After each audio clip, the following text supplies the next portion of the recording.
we're talking about computer chips. So let's talk a little bit about what it is that you make the machines that make the things that power the machines we all use every single day.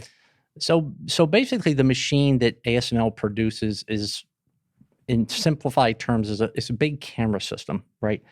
But it's a high precision camera system. It consists of optics. It consists of precision mechanics. It's all about precision because when you're actually producing microprocessor chips, right? And when you're actually, today, we're doing 5 nanometer lines, our customers are.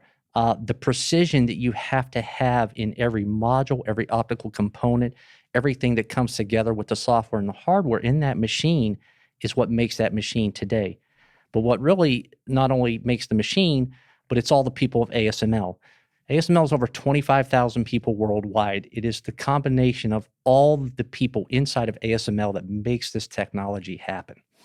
Yeah, and so of the products that get made on the machines that you guys make, if I'm someone listening to this podcast or watching it on YouTube, what's something that they have in their house or that they use that gets made on the machines you guys make?